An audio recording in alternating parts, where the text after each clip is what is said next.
You think you're choosing what you watch. You think you're deciding what to read, what to think about, what matters. You believe that little screen in your hand is a tool you control. You're wrong. Every scroll, every swipe, every 3-second video that hijacks your attention and dissolves before you can process it, every headline that triggers rage you didn't know you had, every recommendation that feels eerily perfect, none of it is random. None of it is neutral. All of it is architecture. You are not using technology. Technology is using you. And it's not using you for anything noble. It's using you for the most primitive transaction in human history: attention for profit. But here's what they don't tell you. Here's what makes this different from every other form of manipulation in human history. The algorithm doesn't just want your attention, it wants your mind. 40 years ago, a media theorist named Neil Postman wrote something so prescient it feels like prophecy. He said we wouldn't be destroyed by what we hate, we'd be destroyed by what we love. He said that Orwell feared those who would ban books, but what we should really fear is a world where no one wants to read them. He said the truth would be drowned in a sea of irrelevance. He was describing your life right now, and he wrote it before the internet existed. Postman understood something fundamental that you've been conditioned to ignore. The medium is not neutral. The way information is delivered changes what that information means, changes what it does to your brain, changes who you become. And the medium you're swimming in right now, this infinite scroll of algorithmic content, was designed with one purpose: to make you stop thinking. Not to make you think differently, not to make you think incorrectly, to make you stop thinking entirely. Today, I'm going to show you exactly how this happened. I'm going to reveal the 5 mechanisms by which algorithms have systematically dismantled your capacity for deep thought. And once you see it, you cannot unsee it. This is not about deleting apps. This is not about digital detox. This is about understanding the cognitive architecture that's been built inside your skull without your permission. Most people will watch this and change nothing. They'll nod along, feel briefly uncomfortable, and then return to the very behaviors that are destroying them. Are you most people? The first thing you need to understand is that you are chemically dependent on the algorithm, not metaphorically, not psychologically, chemically. Your brain produces a neurotransmitter called dopamine. It's the molecule of motivation, of desire, of wanting, not pleasure, wanting. And the algorithm has hijacked it with surgical precision. Every notification is a dopamine spike. Every like is a hit. Every comment is a fix. But here's the mechanism they don't want you to understand. It's not the reward itself that creates addiction. It's the anticipation of the reward, the uncertainty. Postman wrote about how television turned discourse into entertainment, but what we have now is darker. We have entertainment that's been weaponized into behavioral conditioning. You pull to refresh. Maybe there's something new. Maybe there's nothing. You don't know. That uncertainty is what floods your system with dopamine, slot machine logic embedded in your pocket. You are not scrolling because you want to find something. You are scrolling because your brain has been trained to crave the scroll itself. Look at how you consume content now. Can you read a full article without checking something else? Can you watch a 10-minute video without reaching for your phone? Can you sit with a complex thought without fragmenting it into digestible pieces? You can't, because the algorithm trained you not to. Your attention span hasn't naturally declined. It was systematically destroyed, fragmented, weaponized against you. The average piece of content you consume now is under 15 seconds. Your brain no longer expects coherent narrative. It expects stimulation, constant, rapid, disconnected.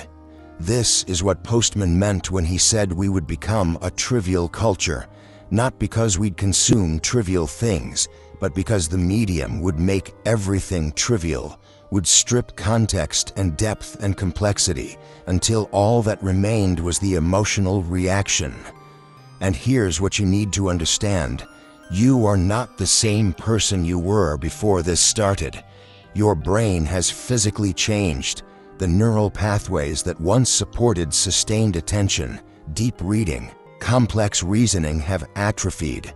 They're still there, but they're weak, overgrown, neglected. You've been rewired for reaction, not reflection. The algorithm doesn't want you to think about what you consume. It wants you to consume and move on, consume and move on. An endless conveyor belt of stimulation that never stops long enough for you to ask, why am I doing this? So you must understand this as biological warfare, not metaphorical, not exaggerated. Your neurochemistry has been hacked by systems that understand your brain better than you do. The first step is not deleting the app. The first step is recognizing that what you think is choice is actually compulsion. What you think is preference is actually programming. You are not choosing to scroll. You are being scrolled. And until you see the mechanism, you cannot escape it. But the dopamine drip is just the delivery system. What's actually being delivered is far more insidious.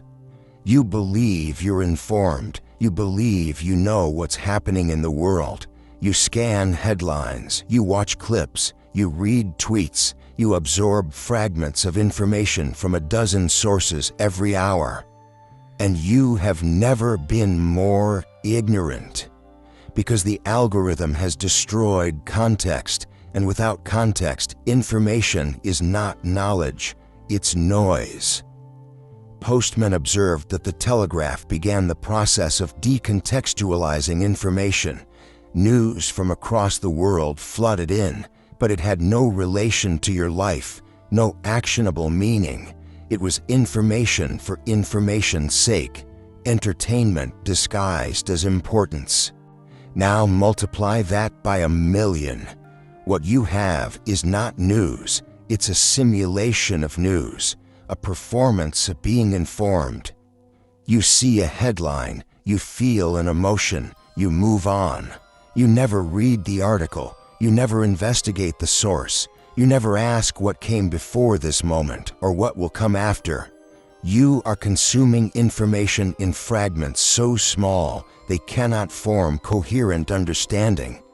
This is not accidental. The algorithm is optimized for engagement, not understanding, and engagement comes from emotion, not comprehension. Outrage, fear, validation, tribalism, these are the emotional triggers that keep you clicking, scrolling, sharing.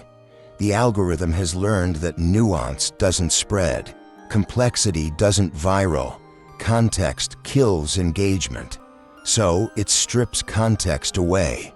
It shows you the most inflammatory sentence from a 1,000-word essay. It shows you the 10-second clip from an hour-long conversation. It shows you the reaction without the action, the consequence without the cause.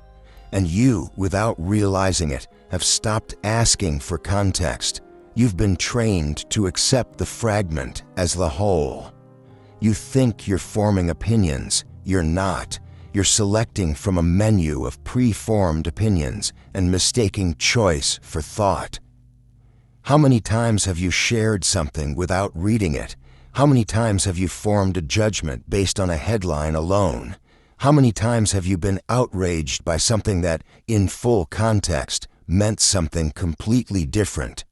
You are not thinking. You are reacting, and reaction is not thought. Postman said that in a world of infinite information, the problem is not access to truth. The problem is knowing what to ignore.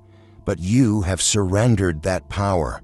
You let the algorithm decide what you see, what you ignore, what you think matters. And the algorithm does not care about truth. It cares about time on platform.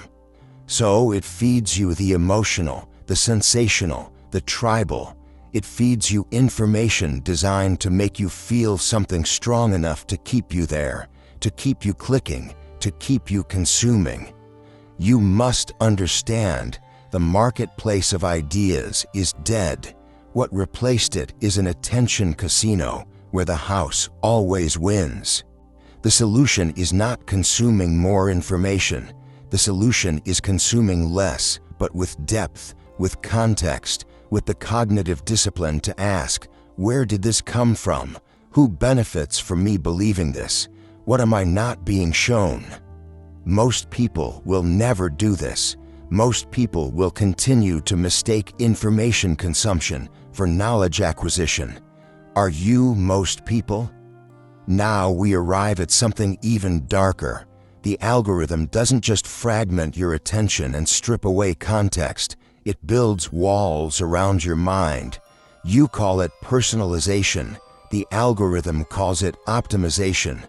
What it actually is a cage. Every platform you use learns what you like, what you click, what you watch to the end, what makes you angry, what makes you share, and it uses that data to show you more of the same. You think you're being given what you want, you're being given what keeps you there. And slowly, imperceptibly, your information diet becomes homogeneous. You see opinions that confirm what you already believe. You see evidence that supports conclusions you've already reached.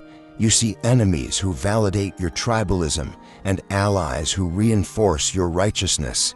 You stop encountering ideas that challenge you. You stop seeing perspectives that make you uncomfortable. You stop experiencing the cognitive friction that is the only mechanism by which minds actually grow. Postman warned that we would become a culture obsessed with feeling good, that we would build technologies that insulate us from difficulty, from complexity, from anything that doesn't immediately gratify. He was right, but it's worse than he imagined, because the algorithm doesn't just give you what feels good, it gives you what feels right, and there is nothing more dangerous than a mind that mistakes comfort for truth. You are not being censored, you are being coddled, and coddling is more effective than censorship because you don't resist it, you welcome it. You believe you're exploring the internet. You're not. You're walking in circles in a room designed specifically for you. The walls are invisible, but they are absolute. This is what makes algorithmic curation more dangerous than any propaganda system in history. Because you don't know what's happening. You think you're free. You think you're curious. You think you're informed. But you only see what the algorithm allows you to see. And the algorithm allows you to see what keeps you engaged, not what makes you grow. Look at your feed right now. How many perspectives do you see that genuinely challenge your worldview? How many sources present information that contradicts your existing beliefs? How often do you encounter ideas that make you uncomfortable, uncertain, forced to reconsider? Never, or close to it. And when you do encounter disagreement, how does it appear? As a reasonable argument presented in good faith, or as a caricature, a straw man designed to make you feel superior for dismissing it?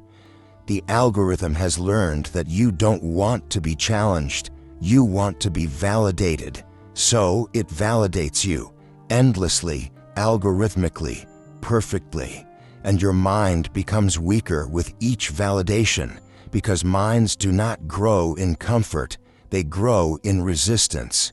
You must understand this. The echo chamber is not a bug, it is the core feature, because people who exist in echo chambers are predictable, and predictable users are profitable users. You are not being protected from misinformation. You are being protected from cognitive dissonance, from doubt, from the uncomfortable realization that you might be wrong, and a mind that never encounters wrongness becomes incapable of finding truth. This is the comfort prison. You are free to think anything you want, as long as you never think anything different. Most people will stay in the prison because it feels like freedom. But here's where it becomes truly dystopian. The algorithm is not just controlling what you see, it's controlling how you communicate. You have been infantilized.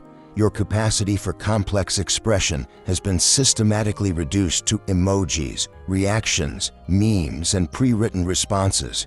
You no longer write thoughts, you select from menus. Postman spoke about how television reduced political discourse to image and soundbite, how complex policy became performance, how substance was replaced by style. But what we have now is the final stage. Communication itself has been reduced to stimulus and response. You do not express, you react. Look at how platforms are designed. Twitter limits characters, Instagram prioritizes images, TikTok measures in seconds. Every interface is built to prevent elaboration, to discourage depth, to make sustained argument impossible. You communicate in fragments because the medium only allows fragments, and over time, you lose the ability to think in anything but fragments. How long has it been since you wrote something longer than a paragraph?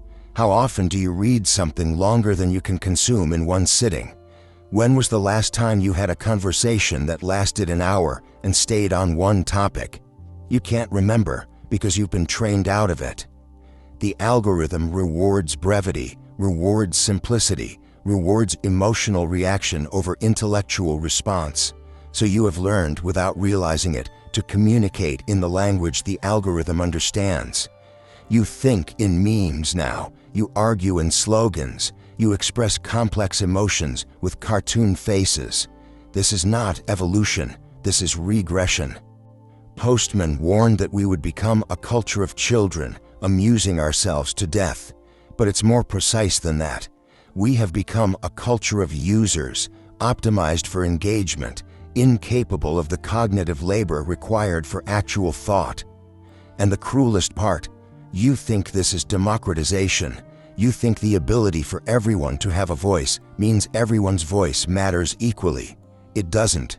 What it means is that everyone's voice is equally fragmented, equally shallow, equally optimized for algorithmic distribution rather than human understanding. The democratization of information was a lie. What actually happened was the democratization of distraction. You are not empowered by these platforms. You are processed by them, reduced, simplified, made predictable and profitable. Every interface element is designed to prevent reflection. Autoplay removes the pause between consumption. Infinite scroll removes the stopping point. Notifications remove the silence. You are never given space to think because thinking is the enemy of engagement. So you must recognize this. You are not communicating. You are performing communication for an algorithmic audience that rewards speed over substance, emotion over reason, virality over truth. And every day you do this, you become less capable of doing anything else. The solution is not better platforms. The solution is rejecting the premise that all communication must be public, instant, and optimized for distribution. You must rebuild the capacity for private thought, for slow writing, for conversations that no one else sees and no algorithm measures. Most people will not do this. Most people will continue to mistake reaction for expression. Are you most people? Now we arrive at the final mechanism, the one that makes all the others possible. You must understand that everything I've described, the dopamine manipulation, the destruction of context, the echo chambers, the infantilization, none of it is conspiracy, it's economics. These systems were not built to control you, they were built to monetize you. Control is just the most efficient path to profit. But here's what matters. You can architect a way out, not by abandoning technology, not by retreating to some imaginary pre-digital past, but by building cognitive systems that use these tools without being used by them. Postman's insight was that every technology has a philosophy embedded in it. The printing press carried the philosophy of individualism and democratization. Television carried the philosophy of passivity and spectacle. The algorithm carries the philosophy of optimization, of friction removal, of instant gratification and infinite choice. And you can choose to reject that philosophy while still using the tool. Here's how. First, you must reclaim your attention as sovereign territory. This means treating every notification, every recommendation, every algorithmic suggestion as an invasion until proven otherwise. Turn off all notifications except direct communication from specific humans you've chosen, not categories, specific people. Everyone else can wait. Delete social media apps from your phone. Access them only from a computer at specific times for specific purposes. Make consumption effortful again. Second, you must rebuild context. This means following information to its source, reading full articles, not clips, seeking out the original text, the primary source, the unedited conversation. When you see a claim, ask, where did this come from? What's the full context? What am I not being shown? What would the strongest counterargument be? Most people will never do this. It's too much work. But that's the point. Thinking is work. If it's easy, it's not thinking, it's consumption. Third, you must deliberately seek discomfort. Follow people you disagree with. Read arguments against your position. Expose yourself to perspectives that challenge your certainties. Not to be convinced, but to understand, to sharpen your own thinking against real resistance, not straw men. The algorithm will never show you this. You must choose it. Fourth, you must restore depth to your communication. Write long form, not for an audience, for yourself, to clarify thought, to build arguments that require more than a tweet to express. Start a private journal. Write emails instead of texts. Have phone calls instead of message threads. Relearn how to think in paragraphs, not bullet points. Fifth, you must build friction into consumption. Set time limits. Set intentions before opening an app. I am here to find X. When X is found, I leave. Never scroll without purpose. Never consume without intention. Never let the algorithm decide what you see next. This is not about willpower. Willpower fails. This is about architecture, about building systems that make the right choice the easy choice and the wrong choice the hard choice. Most people will read this and do nothing because doing nothing is what the algorithm trained them to do. But you are not here by accident. Something in you recognized that you've been compromised, that your mind is not entirely your own anymore. That recognition is the first crack in the cage. The question is whether you'll widen it or ignore it.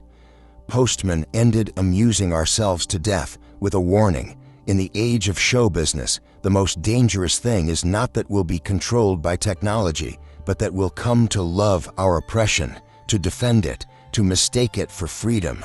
You are living in that age. Every defense of infinite scroll, of algorithmic curation, of frictionless consumption is a defense of your own cognitive dissolution. You are not free, you are optimized, and optimization is the opposite of sovereignty. So let's be clear about what you've learned here. You have seen the 5 layers of algorithmic conditioning, the dopamine drip that makes consumption compulsive, the destruction of context that makes you mistake information for knowledge, the comfort prison that protects you from challenging ideas, the infantilization that reduces your expression to reactions, and the economic logic that makes all of it profitable.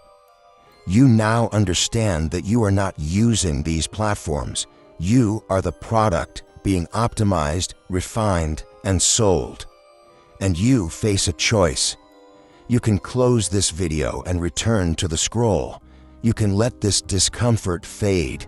You can tell yourself that you're different, that you're aware, that awareness alone is enough. It's not. Awareness without action is just spectating your own decline.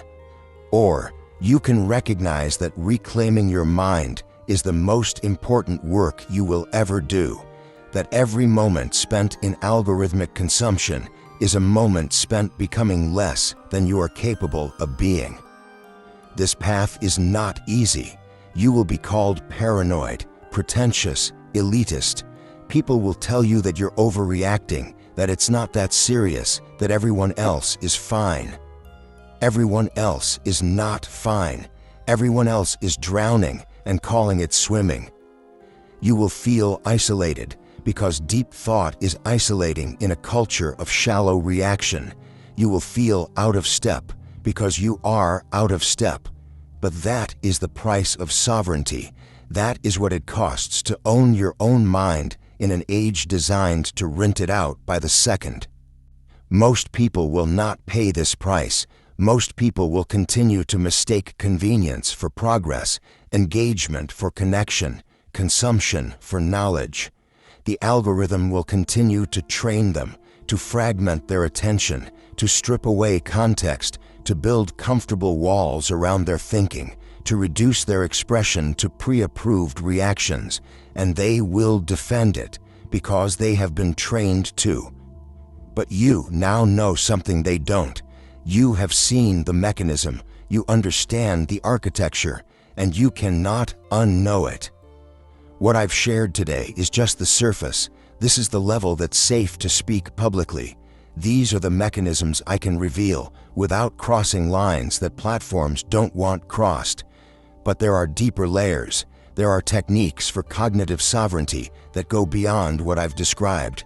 There are frameworks for processing information in ways that algorithms cannot track or predict. If you're still here, you're not like the others. Subscribe to this channel and turn on notifications for videos that matter. Not all content, just the transformations. Each video is another step in rebuilding what was taken from you.